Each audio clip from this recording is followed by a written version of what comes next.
dirty. And we do have... Wow! Oh no! You gotta be kidding Oh me. my goodness!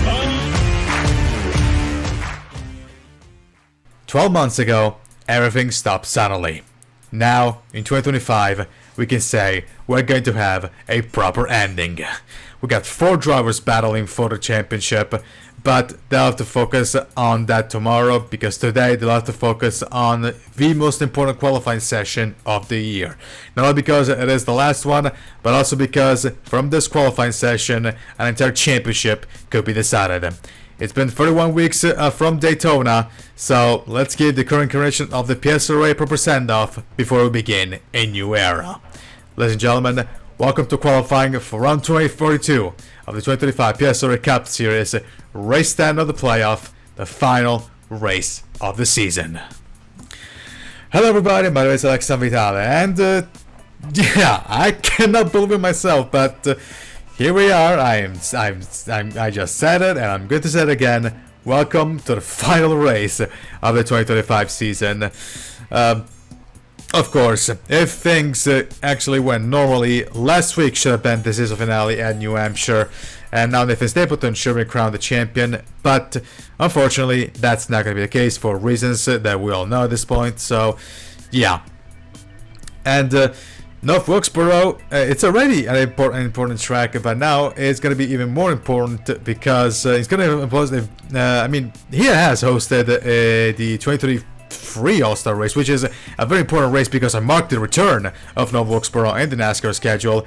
But now it's even more important because it is the finale, is the finale of the PSRA, but also the race could decide the championship, which is, to remind people, Nathan Stapleton, Andrew Williams, Jonathan Carrison, and Jeffrey Finguy. And speaking of what happened at New Hampshire, when we pretty much said that when we were saying that all Nathan Stapleton had to do was just to keep his car out of trouble, what happens? He actually makes trouble in the pits caused by, unfortunately, my driver in Bruno Giacomo, and that, for its purposes, caused North Wilkesboro to be from a race where Stapleton could have just taken it easy to a race where he actually has to worry about, because all the gaps that the drivers had from him have been halved. The top 4 is separated only by 29 points, which sounds like a lot, but again, Jonathan Carrison, I believe, was almost a full win away from Stapleton, and now he's only 29 points. Actually, it was Andrew Williams was only 29 points, but still, drivers that pretty much looked out of it are now absolutely in. So, and again, as we stated, it's a short track, so there's going to be a lot of things going on during the race. There's going to be a lot of all these 4 guys are going to race around North Wilkesboro with a lot of worry, and a worry that I cannot say, because yeah, let's try to keep some professionalism here. Professionalism in a lot of air quotes, but still, anyway, let's not swear, is what I'm trying to say. But yeah, but no, we're not going to focus too much on the drivers. We have the race for that, because we have a lot of news to cover. First and foremost, and the most important one, the fact that yes, the PSRA will be closing down at the end of the year. Here, Joe will be returning to create the successor of the PSRA Cup Series, called the Canva Cup Series. Canva was supposed to be the sponsor of the 2025 season, and that happened, but as we know, it's not happening, so it will become the sponsor of the brand new season, which, what's the purposes? It'll be a successor of the PSRA, but with a wildly combined with a lot of changes, including changes to a rulebook, which has been completely, the famous rulebook that has caused a lot of problems and dramas during the season, will be completely erased and will be replaced by something that hopefully should be a little more simpler and more effective. But yeah, and of course, Hirschel will be returning, as I said, Hirschel will be returning at the helm of a NR offline league because, as I stated, I will not be running races after this season is done, and of course, I will not be running offline league races at all once this is done. So, if anyone ever had me in mind to run offline league races, yeah, find somebody else because I'm not gonna do this. The troubles that I've had this season were more than enough. But yeah, and the other big news is the fact that, well, all the drivers that have complied with the ratings quota, that have met the ratings quota to automatically be qualified to automatically be in the 2026 season. 4 drivers will not be returning to the season to the Kava Cup series. Those being championship contender Andrew Williams, Vision Motorsports Lana Koshmar, Small Motorsports Philip Torres, and Vision Motorsports Bryce Egan. So Matthew Hubert, who has already announced his plan for 2026, will have to find 2 new drivers for his team. But yeah. In terms of this race, I stated that last race at New Hampshire was going to be the only race for Emily York Watson in the 14 Vision Motorsports car.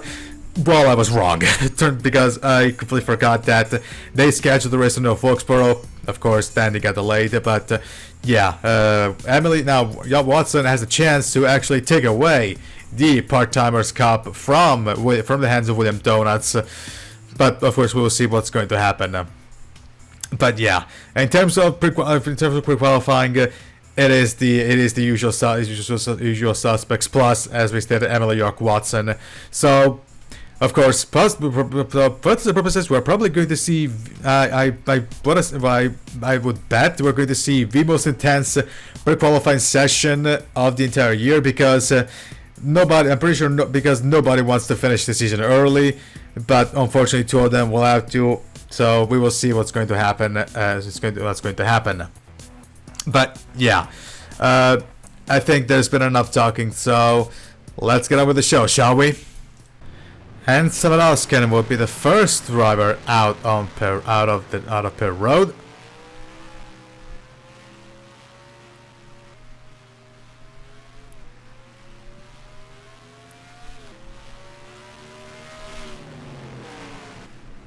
As Otskan goes through turn number 4 and begin his banker lap. As other drivers are still in the pits, unless somebody else left. No, actually, no, Brady Ream did leave the pits, and Otskan immediately hits the wall out of turn 2. So that's probably going to affect his flying lap. As he now starts his flying lap. As Tanner Pardon is going to leave the pits. And let's see if Oskin is actually going to prove his time. As, of course, Ream goes top of the table. Because of the crash by Oskin. Let's see. And, of course, Oskin, there we go. 20.9 for Samuel Oskin as York Watson is leaving the pits. There is Tanner Pardon as he does a banker lap, and Bradley Ream takes the top of the tables once again with Mendoza being second. 2/10 is the gap between Ream, Mendoza, and Oskin. There is Tanner Pardon, the next one that should be doing a flying lap, and 3.9. Does Bradley Ream improve his time? No. So Oscar actually improves his time and is up to second. In the meantime, let's focus on Emily York Watson, her first experience on a short track. And she's going to be in third, 20.9. Let's see if Pardon is going to improve. He does improve by a lot. Back top of the leaderboards, and now it's been subsided by both Hunter Mendoza and Bradley Ream. And Ream Beak, top of the leaderboards. There's Jack Haas. Jack Haas will be in 5th, and York Watson has blown an engine. Emily York Watson, ooh, I think he actually made contact with the wall and she's blown her engine, so qualifying session done already for her. As also Pardon hits the wall, And actually, Darby Gardner starts to score a time.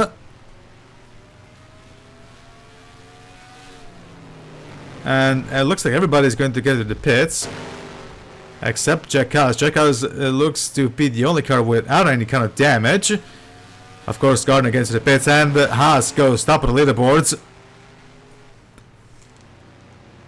And I was not kidding when they're saying we're probably going to see the most intense pre-qualifying session of the year, because nobody wants to finish the season early.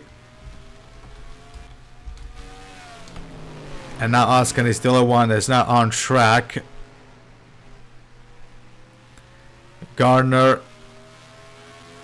of course, he's got a problem. Everybody's gonna fix their cars and potentially go for another round. Actually, there's Aubrey Gardner. In meantime, Haas does improve his time, 20.4. It helps the fact that right now he's the only car clocking any kind of laps. And everybody's still on track, fixing damage. And Haas improves his time even just by a little. Now will Haas return to the pits? He does return to the pits, and Osken leaves the pits just as Haas is returning. Not much time for any of these guys to clock a potential time. So right now, Watson and Gardner will be finishing their season early, and if Watson cannot qualify, then yeah, Donuts officially will have the Part-Timers Cup. There is Watson leaving the pits. They don't have much time to actually do a significant lap. They're about to clutch it up, both these guys, especially Watson. And never mind, it's too late for that. And so Jack Haas, Brad Ream, Hunter Mendoza, Tanner Pardon, and Samuel Oskin will be going to the final qualifying session. And unfortunately, Emily York Watson and Aubrey Gardner will finish 2025. This is the end for their 2025 season. And when that effectively means William Donuts has the Part-Timers Cup in his hands, which again is not a real cup, but still is bragging rights. So yeah, at least he's got that. And with that, see you in qualifying. And Zane Davidson will be the first driver out of pit road. Of course, 10 minutes for all these guys. And to remind you, Pete, that Emily York Watson and Aubrey Gardner did not qualify for the race, so their 2025 is officially over. As William Ayers and Skep Silver and Efren Nicola leave the pits, so are Philip Torres and Charlie Davenport and Lara Koshmar. Of course, both Torres and Koshmar are now returning. Koshmar via announcement and Torres by leaving the server. But in the meantime, Davidson gets a 21.9, first time of the session. But of course, I'm going to assume Mordor is going to clock in faster times. In fact, Jeffrey Finguy is already in pole position, 20.9, as times are clocking. And now Zane Davidson is back on provisional pole. There's Gutierrez, and now the 42 of Anthony Nicol is on pole position. There's Nathan Stapleton, current championship leader and the driver that could potentially have a China 2007 moment if things don't go his way tomorrow. China 2007, of course, a reference to Lewis Hamilton beaching his car. In the meantime, we got an accident. That's Troy Williams Jr. Troy Williams Jr., of course, completely out of any hopes for the championship. In the meantime, Stapleton is 6th. Now he's in 7th. He's in 5th. With Skep Silver down in 6th. as Alfred is now provisional pole, as Roberto Crown Jr. now leaves the pits, and Giacomo returns. Nicole is back on provisional pole. Davidson is now back to second. And now Stapleton drops down to almost to 9th. He is at the edge of the top 10 almost. Right now it's a battle between Alfred and, never mind, now it's Reggie Fogelman, and Reggie Fogelman is now a provisional pole as Finga improves up to second. This dumps Davidson back to 4th. And in fact, most importantly, it actually dumps Stapleton at the edge of the top 10. Where is Stapleton? There he is. Side by side with Joshua Neely and Roberto Crown Jr. As now, Finguy takes provisional pole once again. Second will be Fogelman, and third it will be Justin Perez. Never mind, now Philip Torres is now in third, overtaking his teammate in Perez. As Stapleton is out of the top 10. He's actually out of the top 15. Might even be out of the top 20. So right now, not a good qualifying effort for Stapleton, and of course he really doesn't need that. He really needs a good qualifying effort if he wants to keep his, if he wants to win this championship. As we've been stating, as Fitzwater dives into the pits, of course Fitzwater will definitely try and help his teammate in whatever way he can. But yeah, as we were saying on Stapleton had could potentially have, and right now he's, where is he? Where is Stapleton? Okay, climbed back to 6th, back to 6th. Okay, so right now he's out of trouble, at least for now. As Alexander Rowe takes pole position, 20.3 is the gap, is the time that Rowe has clocked in. Well, there's Finguy. Does Finguy improve? And the answer is going to be no, he does not. As Andrew Williams is in third. There is Jonathan Carrison, the other contender for the championship. Right now he's in 19th. But yeah, also big damage on Fogelman's car, as you saw there. But in the meantime, if I actually finish my thoughts on Stapleton, Stapleton could potentially have a Chen 2007 moment if he doesn't deliver at North Wilkesboro. And right now he's in 4th, so and ahead of him he's got two championship contenders. As Monaco leaves the pits. And for this purposes, all Stapleton has to do is to keep himself closer to his championship rivals, and the championship will be basically his. Doesn't matter where they are; he needs to be close to them.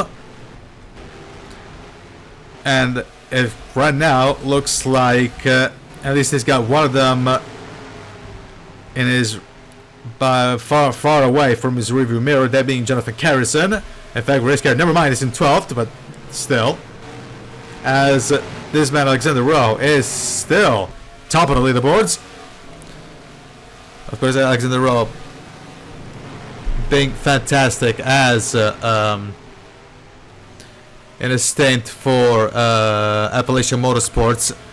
Of course, he would love to cap. Well, of course, I'm pretty sure he would love to cap what has been a fantastic year for him with a win.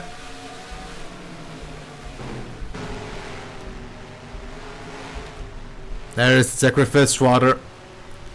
Zachary Fitzwater right now, he is in 18th. And the second runner up the field. Running up the field, Archer Williams Jr. and Skylar Taylor. With Bryce Egan down in 38th. So, not a good result for the final race of Bryce Egan, who has, as I stated, announced that he will be returning to the Canva Cup Series next for 2026. But in the meantime, Carrison has blown an engine. Carrison blew an engine. And of course that's going to cause a bunch of problems for a lot of drivers. Carrison has blown an engine. And of course, all these guys that blown an engines will have to count the lucky stars. This is qualifying and not the race itself. But still, actually, let's check out where he is. Harrison, he's still in 12th, so at least he should be safe for the qualifying. And speaking of another that is absolutely safe, Stapleton is still hanging out to fourth. Philip Torres hasn't found the speed to overtake him in the standings. Philip Torres also in his last race in the PSRLA / Canva Cup series. So same thing for this man, Lara Koshmar. Koshmar, he is in 23rd. And of course Blink Keys, the biggest disappointment of the year, is in 25th.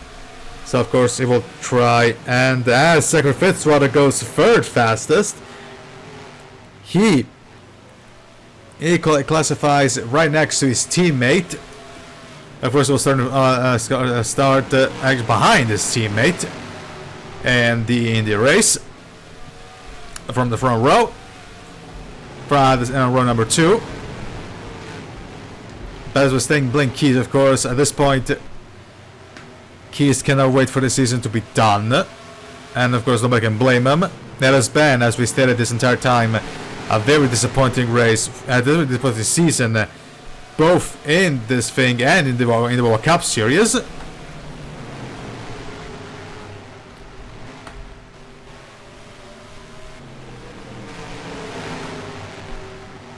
But in the meantime, there is Alexander Rowe still top of the leaderboard. Says Bryce Egan manages to jump up to second, with Finn Guy improving to third. Improving now, still in third as Skip Silver gets into the pits. There is Genius D'Amelio, the Talladega winner.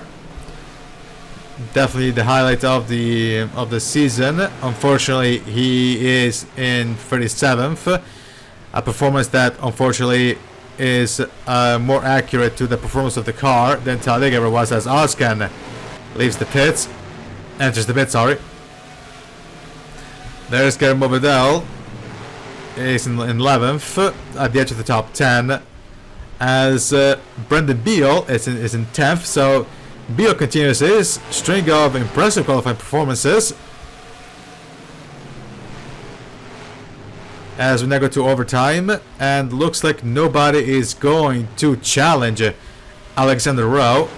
Now let's see if Rowe is still on track. There he is, next to Beal, and behind Sastry. Nobody has any. Looks like nobody has any answer for this man, who looks like he's going to pole position for the final race of the season. Maybe he's going to improve his time here, and the answer is no. But it doesn't really matter, as Troy Williams Jr. enters the pits. It doesn't really matter because Alexander Rowe will be in pole position for the final race of the 2025 season. Bryce Egan will be starting in second tomorrow. Of course, time to potentially have a gracious exit of the league. Third is Jeffrey Finn Guy, championship hopeful Jeffrey Finn Guy. Fourth is teammate Zachary Fitzwater, and then is Ryan Little. Okay, check out Ryan Little. That the clutch performance at the very last second to climb up to 5th place. Then he's got another championship hopeful in Andrew Williams, championship leader in Nathan Stapleton in 7th. Philip Torres is in 8th, Bridget Fogelman is in 9th, and Avery Alford in 10th. Of course, there's also the battle for best of the rest that has to be checked. Right now, Alford has the advantage, and running up the rear of the field are going to be Charlie Davenport and Bradley Ream. And in terms of playoff drivers, even though we should probably focus on just 4, but we'll focus on all of them anyway. Bryce Egan will be the first one. Second is Finn Guy. Third is Williams. Fourth is Stapleton. Fifth is Torres. Sixth is Fogelman. Seventh is Movedel. Then we got 8th is Carrison, terrible qualifying performance for him. So his race already looking to be very complicated. 9th, then we got Zane Davidson, Troy Williams Jr., Leonard Koshmar, and I believe that's all of them. Now Robert Crown Jr., and Robert Crown Jr. is going to be the last one of the playoff drivers. So Yeah. So, the scene has been set for the 2025 finale. Alexander Rowe will be starting on pole position in an attempt to cap off what has been an amazing season for the 59 driver. Alongside him will be Bryce Egan in an attempt to at least have a good exit to leave the PSRLA in a blaze of glory. And rounding up the rear of the field will be Charlie Davenport and Bradley Ream. And even though they're starting last, they should be glad they're at least starting the last race of the season. So, yeah. But the time for talk is over. Tomorrow it'll be Judgment Day. Who's going to be the 2035 PSRLA Cup Series season champion? We will find out tomorrow. But from today, this is going to be it. This has been it. This has been a special first edition of the 2035 PSRLA Cup Series 457 Network. I'm Alex Vitale, and see you tomorrow for the grand finale. So long, everybody, from North Wilkesboro.